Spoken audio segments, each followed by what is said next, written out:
इस ब्रह्मांड में एक नहीं बहुत सारी दिव्य शक्तियां हैं, जैसे पानी पर चलने की शक्ति, आग से सकुशल निकलने की शक्ति, सम्मोहन की शक्ति, मंत्र तंत्र की शक्ति आदि आदि। ये सारी दिव्य शक्तियां हैं और इन्हें पाया जा सकता है, बल्कि कई सिद्ध लोगों ने इन शक्तियों को पाया भी है, जैसे रामकृष्ण परमहंस जी, बाबा गोरक्षनाथ जी। इन शक्तियों को अलग अलग साधना के द्वारा पाया जा सकता है, पर अगर ये शक्तियां मिल भी जाए तो उनका लाभ क्या? आखिर में जाना तो इस संसार से खाली हाथ ही है। तो मैं तो यही कहूँगा कि अगर पाना ही है तो उसको पाओ जो सारी शक्तियों के भंडार है, और उनके एकमात्र इशारे से ऐसी हजार हजार शक्तियां पल भर में बनती बिगड़ती हैं, जिनके एक बार मिल जाने के बाद सारी वस्तुएं, सारी स्थितियां, सब कुछ स्वतः ही दिव्य लगने लगती हैं। क्या आप ये जानते हैं कि हमारी आंतरिक शक्तियों सुषुप्त क्यों है?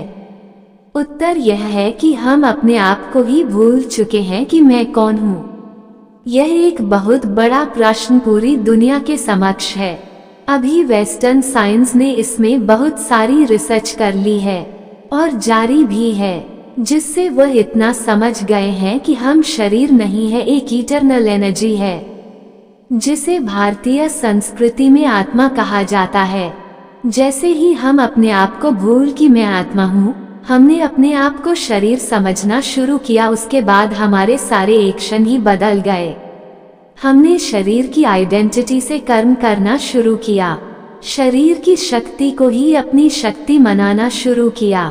हमारी आंतरिक शक्तियां आत्मा के अंदर है, इसलिए सबसे बेसिक और मुख्य पुरुषार्थ आंतरिक शक्तियों को जगाने का ये है कि हम सोल कॉन्शियस का अभ्यास करें, अपने आप को समझें, मेडिटेशन सीखें। सुबह जल्दी उठकर जरूर मेडिटेशन करें, वह आपको बहुत हेल्प करेगा अपने आप को समझने में।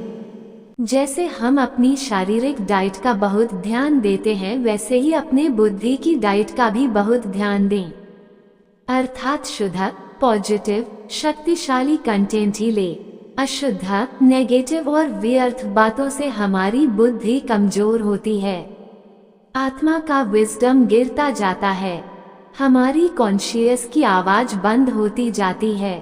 तो अगर आप अपने आंतरिक शक्तियों को जगाने के इच्छुक हैं तो अपनी बुद्धि को बहुत अच्छा कंटेंट दें। यह एक बहुत बड़ा सब्जेक्ट है, फिलहाल आप इतना ही करें तो आपको रिजल्ट अवश्य ही मिलेंगे। दुनिया में बहुत से लोग ऐसे हैं जिन्हें उनके जीवन में दैवीय सहायता मिलती है, किसी को ज्यादा तो किसी को कम। कुछ तो ऐसे हैं जिनके माध्यम से दैवीय शक्तियां अच्छा काम करवाती हैं।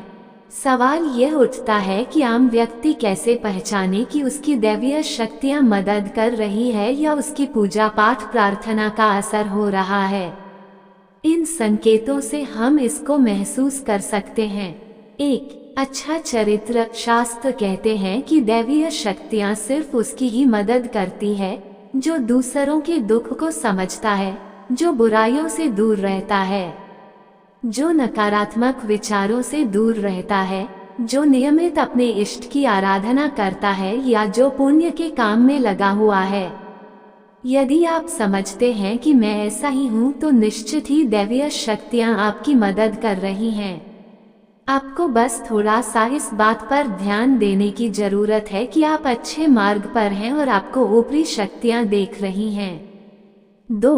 ब्रह्म मुहूर्त। विद्वान लोग कहते हैं कि यदि आपकी आंखें प्रतिदिन ब्रह्म मुहूर्त में अर्थात रात्रि 3 से 5 के बीच अचानक ही खुल जाती हैं तो आप समझ जाएं कि दैवीय शक्तियां आपके साथ हैं, क्योंकि यही वह समय होता है जबकि देवता लोग जागृत रहते हैं। यदि आप अपने बचपन से लेकर जवानी तक इस समय के बीच उठते रहे हैं तो समझ जाएं कि दैवीय शक्तियां आपके माध्यम से कुछ करवाना चाहती हैं, या कि वे आपको एक अच्छी आत्मा समझकर यह संकेत दे रही हैं कि अब उठ जाओ। ये जीवन सोने के लिए नहीं है, आपको दुनिया में बहुत कुछ करना है। ये भी कहा जाता है कि सत्व गुण प्रधान लोग इस काल में स्वतः ही उठ जाते हैं। आयुर्वेद के अनुसार इस समय बहने वाली वायु को अमृत तुल्य कहा गया है। यह अमृत वेला होती है। कहते हैं कि इस काल में दुनिया के मात्र 13% लोगों की ही नींद खुलती है। 3.